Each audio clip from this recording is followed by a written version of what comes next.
सबसे पहले तो मैं श्री गुरबचन सिंह जी, आप माताओं, मेरे भाइयों, आपसे माफ़ी चाहता हूँ कि सत्संग समय पर नहीं हो सका।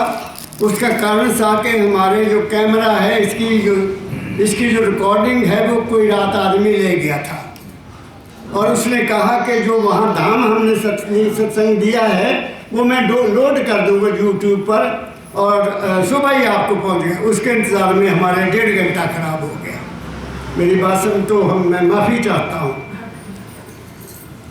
अब श्री गुरबचन सिंह जी ने ये प्रोग्राम रखा है जिसका नाम है सत्संग। सत्संग, पहले इसको समझना कि सत्संग का मतलब क्या है। एक होती है कथा जिसमें हमें द्वापर त्रेता की कहानियाँ सुनाई जाती हैं, पंडितों द्वारा बड़े बड़े तिलक लगे होते हैं। ऐसे भी पता नहीं क्या क्या उन्होंने अपना किया होता है, बाल खिलाने होते हैं, वो कहानियाँ हमें सुनाते हैं त्रेता युग की, द्वापर युग की। हम हैं कलयुगी संसार, हम कलयुगी थोड़े हैं, कलयुगी हैं। तो क्या द्वापर की कथा सुनकर हमारा कल्याण हो जाएगा या त्रेता की कथा सुनकर हमारा कल्याण हो जाएगा? हम तो कलयुग में रहते हैं, हमें कलयुग की बात होनी चाहिए तो तब बात बनेगी। तो सत्संग क्या है, जिसमें सत्य क्या है पहले वो बताया जाए और फिर सुनने वालों को सत्य के साथ मिलाप किया जाए कि ये है सत्य, बाकी सब कुछ झूठ है। बाकी कोई चीज़ जहाँ दुनिया में रहने वाली नहीं है। जो रहने वाली है वो सुनना अपने मेरे से, वो मैं आपको बताने जा रहा हूँ। जो मुझे मेरे सतगुरु बाबा फकीर जी महाराज जी से मिली वो मैं बांटता हूँ। कोई स्वीकार कर ले उसका भला, जो स्वीकार ना करे उसका भी भला। हमारा तो कुछ जाता नहीं, ठीक है। अब सुनो, मैं अपने शरीर से शुरू करता हूँ। ये मेरा शरीर, आपका शरीर, सबका शरीर 5 चोले 5 तत्वों से बना है। 5 पृथ्वी है, इसमें जल है, इसमें अग्नि है, इसमें वायु है और इसमें आकाश है। ये 5 तत्व का चोला है और ये हमारा नहीं है, ये कुदरत का है। क्या हमने बनाया इसको? हमने तो बनाया नहीं, उस मालिक ने बनाया। कब बनाया? जब मैं माँ के गर्भ में उल्टा लटका हुआ था। मुझे पता ही नहीं है, बनाने वाला मुझे बना रहा है। और फिर मेरी नाभि जो है यहाँ से माँ के साथ एक नाड़ू जुड़ा हुआ था, वहाँ मुझे खाने को भी मिल रहा था, पीने को भी मिल रहा था।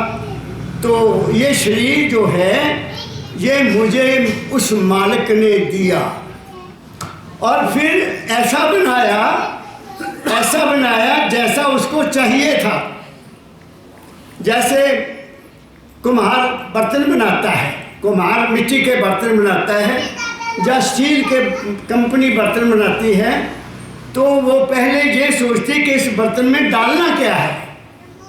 ये जो बर्तन मैं बना रहा हूँ इसमें डालना क्या है। ऐसे ही वो मालिक ने इस शरीर को वैसा बनाया जैसा उसने इसमें डालना था। उसका नाम है आत्मा और उसका नाम है सुरत। मेरी बात को समझते रहना माताओ।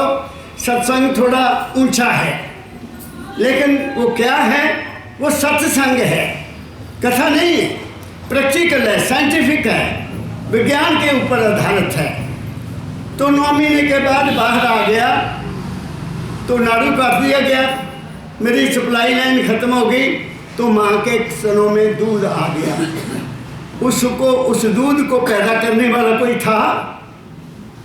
था जिसने मुझे पैदा किया, वो मालिक था। उसको मेरे से प्यार था, उसने मुझे शरीर में बिठाया, इसलिए उसने मेरा सारा इंतजाम पहले किया। बात आप समझ रहे।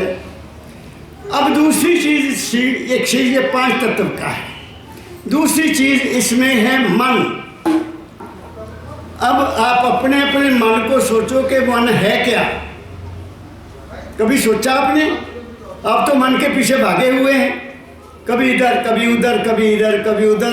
ना दिन को चैन ना रात को चैन, ना सुख है ना सुख है, ना शांति है, ना प्रेम है। बस यहाँ के ही मतलब है वहाँ है, प्रेम वहाँ नहीं है। मैं समझता हूँ मेरा मन मेरे पैदा होने से पहले संस्कार के रूप में होगा। संस्कार जानते हैं ना, पिछले जन्म के संस्कार, पिछले जन्म की कोई चीज़ जो नज़र नहीं आती है, हो सकती वो मेरे अंदर हो और वो मन में आई हो।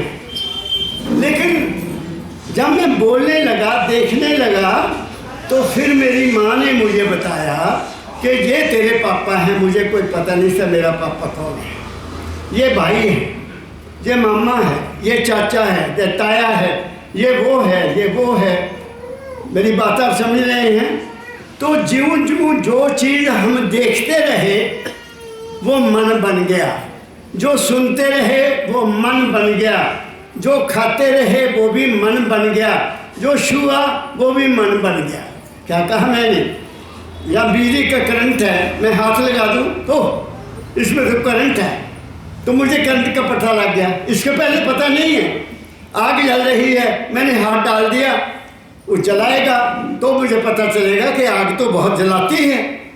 पहले तो ज्ञान नहीं है ना। जिस चीज़ का हमें ज्ञान नहीं है वो मन वहाँ नहीं है। तो तुम्हारा मन बनता है। बचपन में आपका मन और था, बड़े हो गए मन और बन गया, शादी हो गई मन की शक्ल और बदल गई, माँ बन गई तो मन की शक्ल और बन गई। मेरी बेटियों, बात समझ रहे हो? जैसे जैसे हमारा जीवन बदल रहा है वैसे वैसे हमारा मन भी बदल रहा है। और इस मन के ऊपर अनेक तरह के पर्दे पड़ते जाते हैं, पर्दे पड़ते जाते हैं।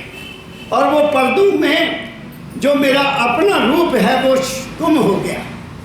बात समझ गया? मन आपको बता दिया, मन कुछ भी नहीं है। इससे नीचे मन है, इससे नीचे मन आपको भरमाता है। इससे ऊपर चले जाएंगे तो वहाँ मन नहीं है। जब तुम सो जाते हो, सोने में तुम्हारी दो हालतें होती हैं। अगर मन किसी चिंता में है, फिक्र में है, तो आपको तरह तरह के सपने आने लग जाएंगे। तुम्हारा शरीर भी है वहाँ, तुम देखते भी हो, तुम खाते भी हो, पीते भी हो, वहाँ मन आपका काम कर। तो आप तो सोए हुए हो, आपको क्या पता मैं कहाँ हूँ। और सुबह उठ के कहते हो मुझे रात ऐसा सपना आया। तो तुम्हारे मन के दो रूप हो गए, कि सोने वाला, एक जागने वाला। और जब गहरी नींद में चले जाते हो तो मन का पता ही नहीं, तुम्हें पता ही नहीं तुम कहाँ सोए हुए हो। सुबह पता चलता है कि ओहो मैं तो कानपुर में आया हूँ। मेरी बात समझ गए? मेरी बात को पकड़ते जाओ, तुम्हें बहुत कुछ मिल जाएगा। तीसरी चीज़ है हमारे अंदर आत्मा। आत्मा क्या है? कबीर साहब ने कह दिया, अव्वल अल्लाह नूर अपाया कुदरत दे सब बंदे, एक नूर ते सब जग उपजिया कौन भले कौन मंदे। मैं इसको और ढंग से आपको समझाने की कोशिश करता हूँ ताकि आपको भूले ना। आप 10 बर्तन, 10 या 15 खुले मुंह वाले वहाँ भर के पानी से रख दो। पानी से भरकर खुले हवा में, खुली धूप में रख दो, तो हर बर्तन में सूरज की शक्ल बन जाएगी। सूरज का प्रतिबिंब हर पानी में होगा। इसमें भी देखोगे सूरज है, इसमें भी देखोगे सूरज है, इसमें भी देखोगे सूरज है, इसमें भी देखोगे सूरज है। हम सब में सूरज की किरण है और वो हमारी आत्मा है। हम में कोई फर्क नहीं है, वो हमारी आत्मा है। और इसका प्रमाण आपका गायत्री मंत्र देता है, सनातन धर्म का, जिसको दुनिया भूल गई है। किसी को पता नहीं इस गायत्री मंत्र होता क्या है, ना कोई बताने वाला है। बस एक ही काम शुरू हो गया कि पूजा करो, पूजा करो, ये करो, वो करो, वो करो। उससे काम नहीं बनेगा। उस जागृत, स्वप्न और सुषुप्ति के आगे मन, शरीर, मन और बुद्धि से आगे हमारे अंदर एक सूरज है। ऋषि कहते हैं उस सूरज का दर्शन करो और उसको अपने जीवन का पथ प्रदर्शक बनाओ। वो आत्मा है। आत्मा अमर नहीं है, वो करंट है, वो एनर्जी है। और सूरज का पानी रखा हुआ है, गर्मी है, जून का महीना, पानी गर्म हो जाएगा, होगा कि नहीं होगा? ऐसे ही हमारे शरीर में जो शरीर गर्म है, ये उस प्रकाश के कारण हमारा शरीर गर्म है। जब वो जब प्रकाश चला जाएगा, शरीर ठंडा हो जाएगा। नब्ज देखेंगे, बस जी ये तो ठंडा हो गया, तो हम एक डिक्लेयर कर देंगे मर गया। बात समझ गए? इसके अलावा एक और चीज़ है, चौथी चीज़ है, वो हम हैं। ना मैं शरीर हूँ, ना मैं मन हूँ, ना मैं आत्मा हूँ, लेकिन वो जो चीज़ है वो चौथी है और वो नज़र नहीं आती। उसको हस्ती बोलते हैं। हस्ती, ये जीवन है, वो हस्ती है। जब तक हस्ती ना हो, हस्ती ताकत, जिसमें ताकत है, मैं हाथ नहीं हिला सकता। मैं मिसाल देता हूँ आपको, मिसाल देता हूँ। जो मेरे सतगुरु बाबा फकीर जी ने हमें ऐसे बैठे थे, हमें समझाया। आप वो चारपाई पर बैठे थे, हम नीचे बैठे थे। कहते देखो बच्चा, जीवन और है, जिंदगी और है, और हस्ती और है। मैंने जैसे आपको बोला कि मालिक ने मेरा ये बर्तन, मेरा शरीर बनाया, किसको बिठाने के लिए? उस चीज़ को, आत्मा को बिठाने के लिए नहीं, उस चीज़ को जिसका मैं नाम ले रहा हूँ, सुरत। उसने उस सुरत को, जो उसका अंश है, उस मालिक की अंश है, उसको हमारे अंदर बिठाया उसने, और मैं उसके आधार पर काम कर रहा हूँ। और हर इंसान की ड्यूटी है संसार में काम करने की। सब बशर को इस दुनिया में यूं ही नहीं वो पैदा हुआ। हर चीज़ जहाँ जो कुछ भी पैदा हुआ है, उसका पर्पज़ है, उसका मकसद है। एक गज़ल लिखी थी दाता दया परमदयाल जी महाराज ने, हर बशर जो दुनिया में आता है वो खास कर्म के लिए आता है। सब किसी न किसी काम के लिए हम आए हुए हैं। तो वो क्या है कि परमदयाल जी महाराज ने बोला, बच्चों, एक नौजवान सड़क पर जा रहा है, एक नौजवान सड़क पर जा रहा है, पीछे से गाड़ी आई, गिरा दिया, और उसकी टांग के ऊपर से पहिया निकल गया, से चूर चूर हो गई। वो चिल्ला रहा है, रो रहा है, मुझे बचाओ माँ, मुझे बचाओ, बाप मुझे बचाओ। लोग दौड़े आए, उसको उठाया, और जो चूर हुई है पकड़कर हॉस्पिटल ले गए। वो तड़प रहा है, उसको पूछा कि अपने माँ बाप का कुछ बता दे। वो रोता हुआ बताता है, मेरे माँ बाप वहाँ हैं। उनको बुलाया गया, तो डॉक्टर्स ने पूछा माताजी से, पिताजी से, कि देखो साहब, आपके लड़के की जो हालत है बहुत गंभीर है, उसकी हालत इतनी अच्छी नहीं है। अगर हम इसकी टांग बचाएंगे तो इसकी डेथ हो जाएगी, ये मर जाएगा। और अब बताइए, टांग बचानी है कि अपने बच्चे को बचाना है? तो हाथ जोड़ देते हैं, डॉक्टर साहब हमारा बच्चा बच जाए। टांग की कोई बात नहीं है, क्योंकि बच्चा सबको प्यारा होता है ना, टांग के बगैर तो गुजारा हो जाएगा। तो वो हाथ जोड़ते हैं, डॉक्टर साहब हमारा बच्चा बच जाए। तो फिर क्या, एक मार दे दो एक साहब। वो क्या करते हैं डॉक्टर, एकदम एक सिरिंज भरते हैं, सिरिंज भर के उसको लगा देते हैं। जैसे उस दवा का असर होता है, वो लड़का बेहोश हो जाता है। पहले वो रो रहा था, क्या था, होश थी उसको, लेकिन टीका लगवाने से वो होश, शरीर सारा सुन्न हो गया। वो तो ताकत थी यहाँ से, वो वापस चले गए। मिसाल देता हूँ आपको मैं, आप अपनी मेरी ये टांग है, इसको यहाँ से ज़बरदस्त बांध दो अच्छी तरह से, तो जो हस्ती है, जो खून में है, वो आगे जानी बंद हो जाएगी और ये सुन्न हो जाएगा। जैसे मैं उठूँगा मैं गिर जाऊँगा, मैं पैर पर खड़ा नहीं हो सकूँगा, क्योंकि हस्ती आगे गई नहीं, हस्ती को रोक दिया गया है। ऐसे ही डॉक्टर्स ने इंजेक्शन देके उस हस्ती को उस जगह से, जिस जगह से काटना था उसको रोक दिया और उसको बेहोश कर दिया। ताकि बहुत बड़ा इंजेक्शन था, बहुत बड़ा इंजेक्शन था। उन्होंने टांग काट दी और कहा कि 12 घंटे के बाद ये लड़का बोलेगा। जैसे जैसे उसका असर कम होता गया, उसको होश आती है। बात मेरी समझ गए? अब संत मत में संत गुरु आए, संत आए, उन्होंने हमें समझाया कि ऐ इंसान, तू क्या बना हुआ है, क्या बन गया यहाँ तेरा आकर? तू कभी कुछ बनता है, कभी कुछ बनता है, तू तो है ही कुछ नहीं। तेरा यहाँ है क्या बताओ? सोचो, पता नहीं कितने सालों के लिए हम जहाँ आए हैं, हमने तो वापस जाना है, लेकिन वो जाने की अगर अब हम आए हैं, आपके पास आए हैं, तो हम पहले टिकट लेके आए हैं यहाँ कि हमने वापस जाना है मानवता मंदिर, तो पहले टिकट बुक करवा ली है लखनऊ से। लेकिन क्या हमने वहाँ जाने की टिकट बुक की है? नहीं की।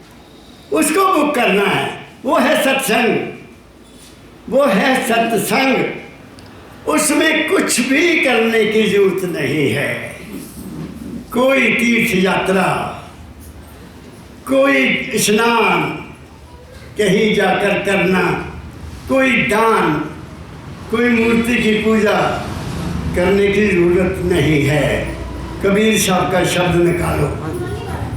अब मैं भूला रे भाई, मैं आपको कबीर साहब ने एक आदेश दिया। कबीर कहता है, मेरे गुरु ने मुझे क्या बताया। कबीर, ध्यान से सुनना, कबीर धारा अगम की, अगम मीन जिसकी कोई सीमा नहीं है, ऊपर, जिसको हम भगवान कहते हैं, जिसका नाम हमने राम रख दिया, या कृष्ण भगवान रख दिया, या कोई और रख दिया, अपनी अपनी मर्जी से हम फंस गए यहाँ। और एक बात और कह दूँ, मैं पंजाब से आया हूँ, बचपन से पंजाब में रहा हूँ। वहाँ श्री गुरु नानक की एक वाणी है, वो क्या कहते हैं, सो क्यों सिमरे नानका, ऐ नानक तू उसको क्यों याद करता है जो जन्मे तो मर जाए, जो पैदा हुआ और मर गया, तू उसको क्यों याद करता है? उसे याद करने से तेरा कल्याण नहीं होगा। किससे होगा? सोई सिमरो नानका, हे नानक तू उसको याद कर जो जल थल रहा समाए, जो जल में भी है, भूमि में भी है, हर जगह है। तू उसको क्यों नहीं याद करता? उसको याद कर ले, वो तुम्हें मिल जाएगा। मेरी बात समझ गए? तो मैं आपको मिसाल बता रहे लगा हूँ। कबीर कहता है, कबीर धारा अगम की सतगुरु दे लिखाए, मुझे मेरे सतगुरु ने वो धारा दिखा दी जो वहाँ से आई।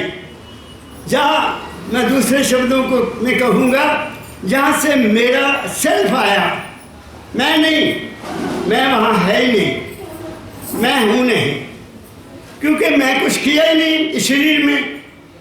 अब बताओ मेरी बहन, हम रोटी खाते हैं, हम पानी पीते हैं, क्या हम पचाते हैं उसको? कोई कहे कि मैं रोटी पचा रहा हूँ कोई कहेगा कि रोटी पचा रहा हूँ? रोटी पचाने वाला कोई अंदर बैठा है। तुम दूध पी रहे हो, वो पानी बनकर निकलता है। वो दूध का पानी कौन बना रहा है? वो तुम्हारे अंदर कोई ताकत है। तुम्हारी नब्ज़ चल रही है, क्या तुम चला रहे हो? अपने आप को पूछो। मेरे को पता ही नहीं नब्ज़ कैसे चल रही है, क्यों चल रही है। मेरा दिल धड़क रहा है, मुझे ये भी नहीं पता कि मेरा दिल कौन धड़क रहा है। मुझे तो पता ही नहीं कब धड़क रहा है। दिल को धड़कन देने वाला भी कोई मेरे अंदर बैठा है। तुम बताओ, या जो तुम्हारा सांस चल रहा है, सांस, ये तुम ले रहे हो? मुझे कोई बताए मैं सांस ले रहा हूं। तुम रात को सो जाते हो, तुम्हारा सांस चलता है, तो सांस चलाने वाले भाई कोई और है। तुम्हारे शरीर पर तुम्हारे मन का कोई कंट्रोल नहीं है। वो जो तुम्हारे शरीर को चला रहा है, तुम्हें तुम्हारे मन को पता ही नहीं है, उसकी खोज करना है। जिस दिन आपको उसकी खोज मिल गई, तुम दुनिया के शहंशाह बन जाओगे। तुम्हें दुनिया को लात मार दोगे कि ये कुछ भी नहीं है। मेरी बात को, मेरी बेटियों, पकड़ा आपने? तुम्हारा कोई अंदर, तुम्हारे कोई एक हस्ती बैठी है, वो मालिक है, वो मालिक की अंश है। जब तुम उसके साथ मिल जाओगे, तुम्हारी चिंता, फिक्र, भय, गरीबी सब कुछ खत्म हो जाएगी। वो आपको अपनी गोद में लेकर आपकी जिंदगी को बड़ा अच्छा बना देगा। ये ज्ञान मुझे मेरे सतगुरु बाबा फकीर ने दिया है। मैं कौन हूँ और क्या हूँ, क्यों जहाँ आया हूँ, इसका सारा भेद मुझे मिल गया। मैं माँ की गोद से आया हूँ, लेकिन वहाँ एक हस्ती आई है मेरे साथ, मेरे को बनाने वाले। अब कबीर साहब क्या कहते हैं? मैंने कहा, कबीर धारा गम की सतगुरु दे लिखाए, उसे उलट सिमरन करो स्वामी सन मलाई या मलाई। उसको जब उल्टेगे तो वो क्या बन जाएगी? राधा। ये राधा वो नहीं है कृष्ण वाली ना, ये तुम्हारी अपनी राधा है। ये आपकी अपनी राधा है जो तुम्हारे अंदर है, और मन ने इसको अपने काबू किया हुआ है। मन इसको नाचना चाह रहा है, मन इसको गुमराह कर रहा है, मन इसको, और मन है कहाँ? हमारी आँखों में। आँख देखती है, किसी को अपना बनाती है, किसी को पराया बनाती है, किसी को सुंदर बना देखती है, किसी को बुरा देखती है। यही आँख है, और कौन है? वो तो नहीं है। आँख में मन जब आ जाता है तो ये गहरियत पैदा कर देता है। ऊंचा है, नीचा है, गरीब है, अमीर है, जनता है, बीजेपी है, ये है, वो है, कोई कुछ नहीं है। ये वक्त की चाल है। जो आए हैं वो जाएंगे, और खाली हाथ जाएंगे। बात समझ रहे हो? और ऐसे ही हमारा काम, अगर बुरी बुरी बातें सुनने लग गया, तुम्हारा करैक्टर खराब हो जाएगा। और अगर सत्संग सुनेगा तो करैक्टर आपका मजबूत हो जाएगा। क्योंकि कुछ मुझे पता चला गया, ये मन में जो ख्याल आए ये ठीक नहीं है, मैं इनकी परवाह नहीं करता। फिर खाना आ गया। हमारी ज़बान ये 6 तरह के रस लेती है, और जब मन वहाँ बैठता तभी, अगर चीज़ को अच्छी लगी, लाओ और खाओ, ये भी खाओ, वो भी खाओ। आजकल तो हमारा खाना ही बर्बाद हो गया। आजकल हमारा खाना वो नहीं रहा जो हमारे बुजुर्ग खाते थे।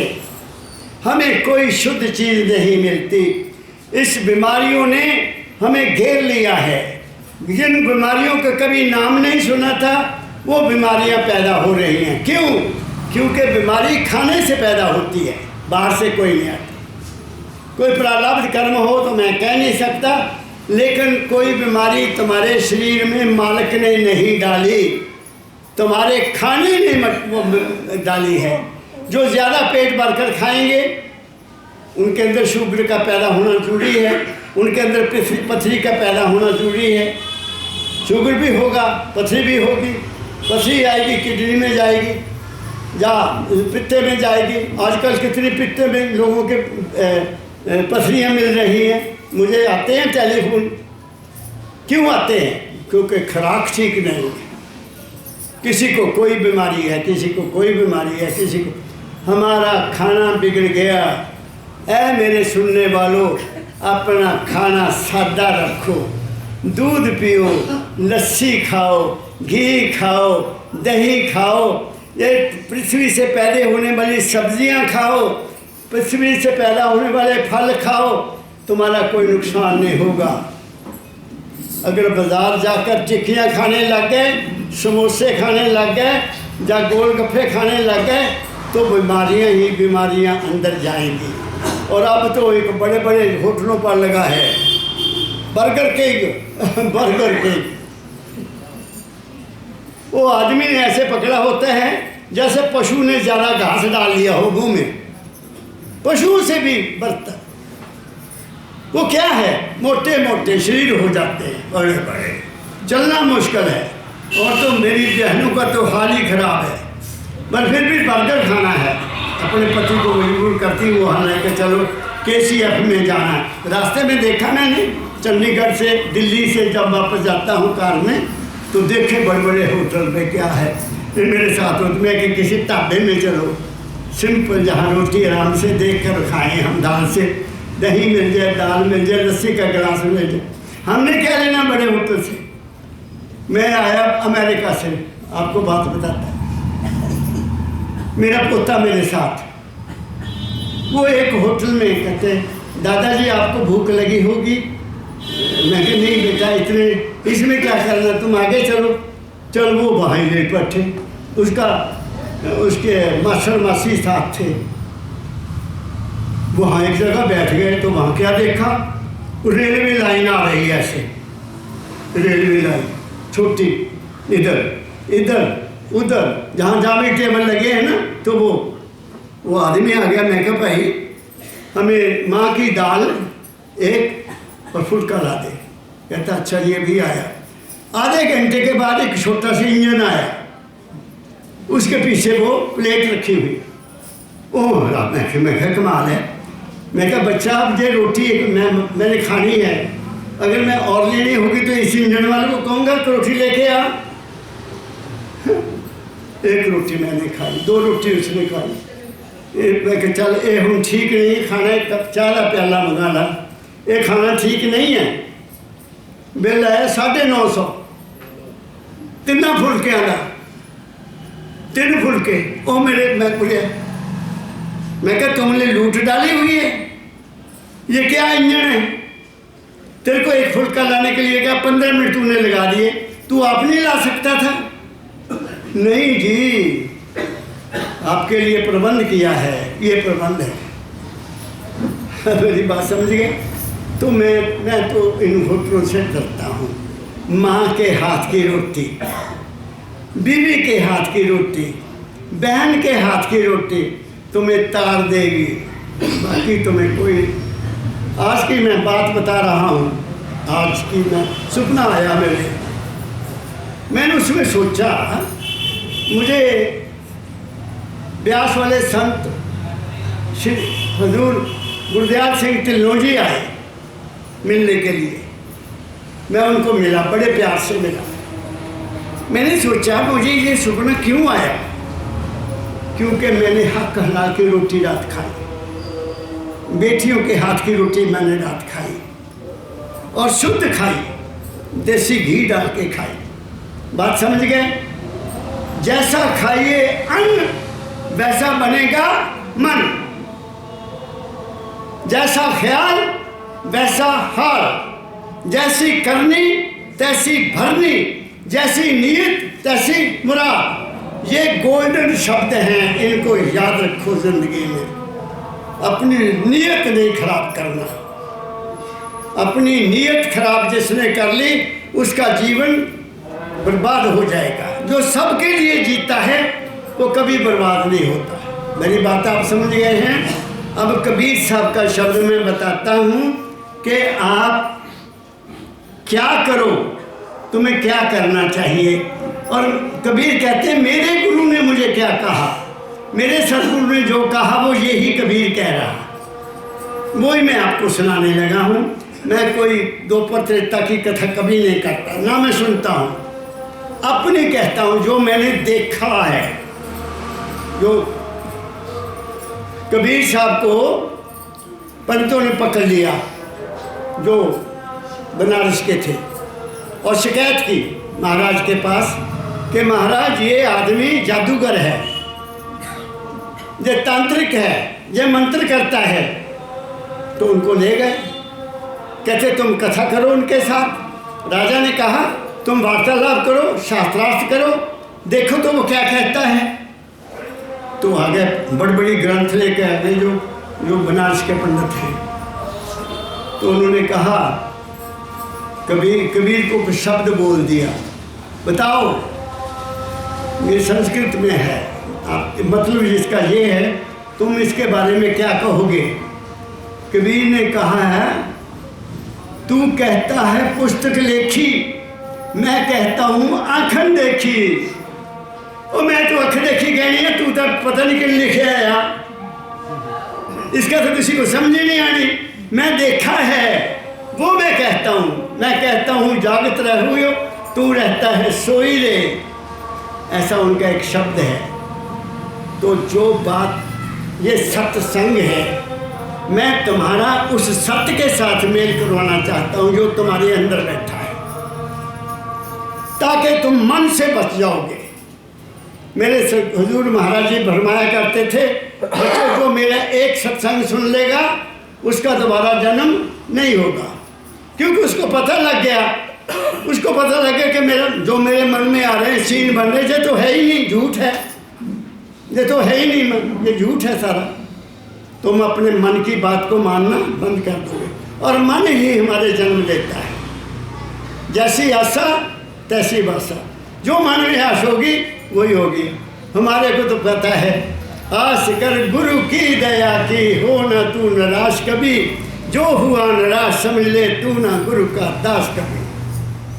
बस उसकी आस रखो, और गुरु हमेशा तुम्हारे साथ है। मैं अगर ये कहूँ कि सांस लेने वाला ही गुरु है, तुम है ही नहीं, तुम कहाँ हो बताइए? वो हस्ती है, वो ताकत है, वो तुम्हारी सुरत है, तुम्हें उसका ज्ञान नहीं है, तो वो ज्ञान कैसे मिलेगा? पढ़ो। अब मैं भूला रे भाई, मेरे सतगुरु जुगत बताई।